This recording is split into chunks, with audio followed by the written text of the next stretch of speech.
আমার পেছনেই রয়েছে পলাশির যুদ্ধের সেই স্মৃতিস্তম্ভ। 1757 সালের 23শে জুন ভাগ্য নির্ধারণের এক ঐতিহাসিক দিন। পলাশির প্রান্তরে সংগঠিত হলো এক যুদ্ধ, যা শুধু বাংলাই নয়, পুরো ভারতের ইতিহাসকে পাল্টে দিল চিরতরে। নবাব সিরাজউদ্দৌলা বনাম রবার্ট ক্লাইভ, একদিকে দেশীয় সাহস, অন্যদিকে চতুর ব্রিটিশ ষড়যন্ত্র। এটাই ছিল সেই যুদ্ধ, যেখান থেকেই শুরু হয়েছিল উপনিবাসদের এক দীর্ঘ অধ্যায়। এটাই পলাশির যুদ্ধ। হ্যালো বন্ধুরা, কেমন আছো সবাই? আশা করি সবাই ভালো আছো, সুস্থ আছো। আরও একটা নতুন ভিডিওতে জানাই সবাইকে সুস্বাগত। আজকে হচ্ছে অক্টোবর মাসের 18 তারিখ, আর আমি এখন আছি আমাদের কাছের স্টেশন মাঝের গ্রামে। আর আজকে আমার গন্তব্য পলাশি, যেই জায়গা জুড়ে রয়েছে বিভিন্ন জানা অজানা ইতিহাস। বনগাঁ টু লালগোলা লোকাল করে আমি যাব পলাশি স্টেশন।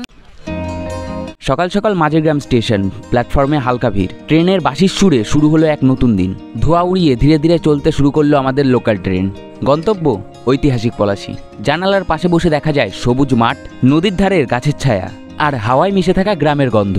এটা শুধুমাত্র এক যাত্রা নয়, এটা অনুভূতির সফর। মাঝেরগ্রাম থেকে পলাশির পথে।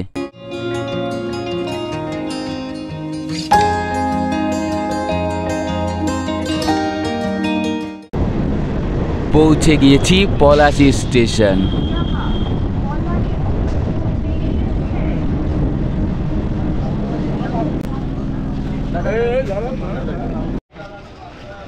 পৌঁছে গেছি এখন পলাশি স্টেশন। পলাশি স্টেশনে ট্রেন ঢোকার সময় ছিল 10টা বেজে 50-এ, 5 মিনিট লেট হলো আমাদের ট্রেন। এখন এই ট্রেনই চলে যাবে লালগোলার উদ্দেশ্যে।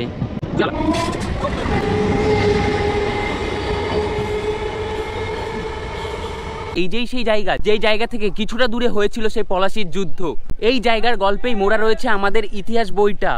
এটাই হচ্ছে সেই পলাশি স্টেশন। ওইদিকে 1 নম্বর প্ল্যাটফর্ম, 2 নম্বর, 3 নম্বর। পলাশি স্টেশনে টোটাল 3টে প্ল্যাটফর্ম আছে, 1, 2 আর 3। আর এখনই 1 নম্বর প্ল্যাটফর্মে আসছে শিয়ালদা লোকাল। এখন এটা বলে দিই, কলকাতা থেকে তোমরা কিভাবে আসবে এই পলাশি স্টেশন।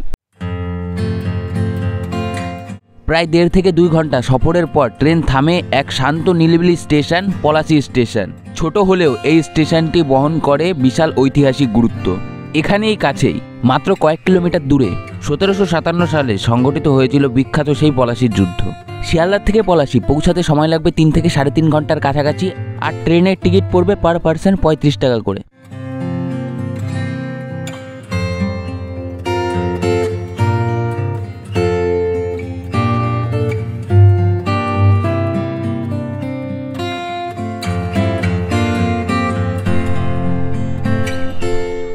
এখন আমি দাঁড়িয়ে আছি পলাশি স্টেশনে 3 নম্বর প্ল্যাটফর্মে। আর এই 3 নম্বর প্ল্যাটফর্ম থেকে এই দিকেই আছে টোটো স্ট্যান্ড। টোটোতে করেই যাবো সেই পলাশির যুদ্ধক্ষেত্রে। এটাই হচ্ছে পলাশি স্টেশন। আর এই দিক থেকে সোজা এগিয়ে গেলেই সামনে হচ্ছে টোটো স্ট্যান্ড। এখন দাঁড়িয়ে আছি পলাশি স্টেশনে টোটো স্ট্যান্ডের কাছে। এইখান থেকেই আমাদের যেতে হবে পলাশির সেই যুদ্ধক্ষেত্রের কাছে। এখন আমরা পলাশি স্টেশন থেকে টোটো করে রওনা দিয়েছি ইতিহাসের সাক্ষী পলাশির যুদ্ধক্ষেত্রের দিকে। রাস্তার দুপাশে দেখা মিলছে গ্রামের নিস্তব্ধ সৌন্দর্য, সবুজ ধানক্ষেত আর পাখির ডাক। স্টেশন থেকে দূরত্ব মাত্র 3 কিলোমিটার, আর ভাড়া নেবে 20 টাকা। কিন্তু এই পথ যেন আমাদের নিয়ে যায় 300 বছরের ইতিহাসে। চলুন টোটো করে পৌঁছে যাই সেই স্মৃতি বিজারিত ভূমিতে, যেখানে বদলে গিয়েছিল ভারতের ভাগ্য।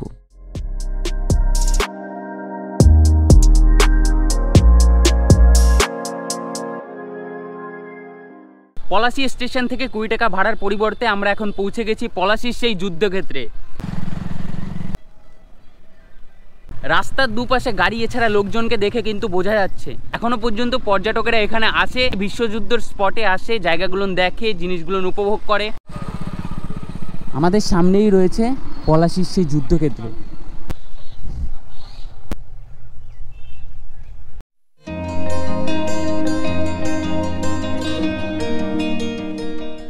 বাংলার ইতিহাসে পাওয়া এক কালো অধ্যায় পলাশির যুদ্ধ।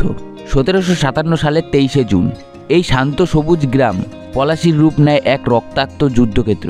গঙ্গার তীরে দাঁড়িয়েছিল ভাগ্য পরিবর্তনের মুহূর্ত, যে মুহূর্তে হারিয়ে গিয়েছিল স্বাধীন বাংলা, আর শুরু হয়েছিল ব্রিটিশ শাসনের দীর্ঘ দুঃখের অধ্যায়। এই মাটিতে তখন নবাব সিরাজউদ্দৌলার নেতৃত্ব দিচ্ছিলেন বাংলার, বিহার ও উড়িষ্যার সেনাবাহিনীকে।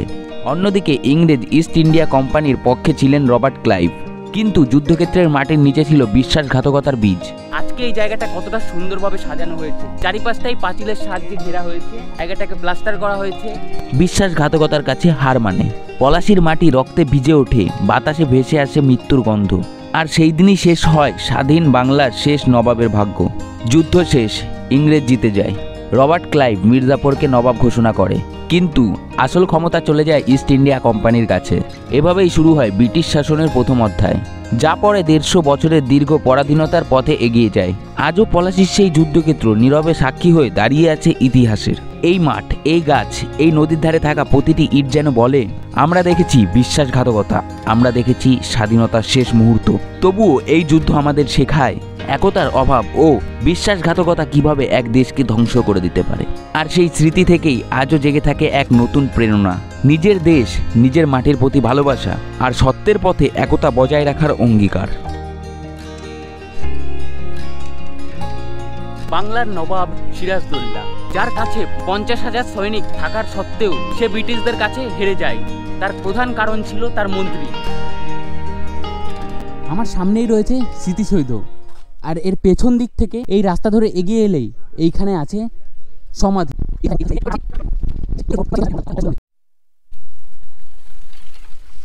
এখন আমি যে জায়গায় আছি, চারিপাশটা কত সুন্দর নিলিবিলি। আর আজ থেকে প্রায় 268 বছর আগে এই জায়গায় হয়েছিল সেই ভয়াবহ যুদ্ধ। এই যুদ্ধের পরে ভারতীয় স্বাধীন নবাব সিরাজদৌল্লা 50,000 সৈনিক থাকার সত্ত্বেও ব্রিটিশদের কাছে হার মেনে যায়। তারপরের থেকেই আমাদের দেশটাকে চালাচ্ছিল ইংরেজরা। আশেপাশেই রয়েছে সব মাঠ, এছাড়া ক্ষেতের সব জমি। এই জায়গায় এসেই দেখতে পাচ্ছি দুটো রাস্তা দুদিকে ভাগ হয়ে গেছে। এই দিকে রয়েছে মাঠ, আর এই দিকে হচ্ছে মীর মদনের সমাধি। ব্রিটিশরা যুদ্ধের পরে কিন্তু সব কিছু নিয়েই যায়। আর এই দিকে রয়েছে মীর মদনের সমাধি, আর সমাধিটাই এখন গিয়ে দেখব। মাঝখানে এমন একটা ঢালাই রাস্তা, দুপাশেই রয়েছে জমি। এখন আমরা চলে এসেছি মীর মদনের সমাধির কাছে।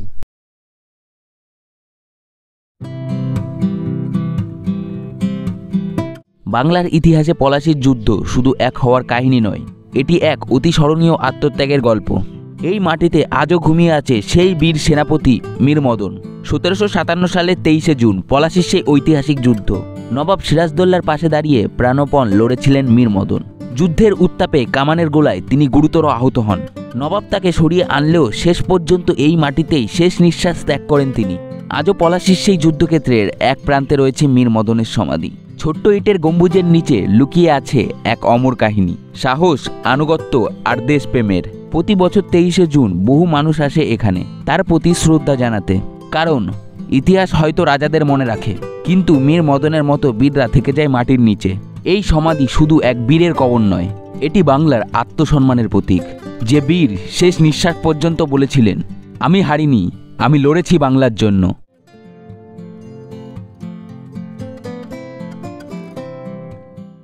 আজ থেকে ভালোই কিছু বছর আগে এই মীর মদনের সমাধিটা বানানো হয়েছিল, আর এখন সব কিছুই কেমন ভেঙে ভেঙে যাচ্ছে। এই পিলারগুলো ভেঙে গেছে, জায়গায় অনেক সব ডিটেলস লেখা ছিল যেই সব এখন মুছে গেছে। আর দেখো চারিপাশটা কেমন, একা একা এই জায়গায় আসলে কেমন ভুতুরে ভুতুরে জায়গাটা, আসলে ভয় পাবে।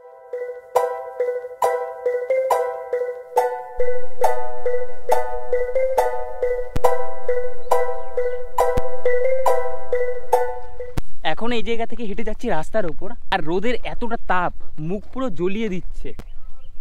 এই যে সেই জায়গা যেখানে হয়েছিল বিশ্বযুদ্ধ, এখন চারিদিকটাই কতটা নিলিবিলি, কতটা শান্ত। আজ থেকে প্রায় 268 বছর আগে এই জায়গাতেই হয়েছিল ভারতের ইতিহাসের সেই ভয়াবহ যুদ্ধ। সব ছাগল কি আপনার? না,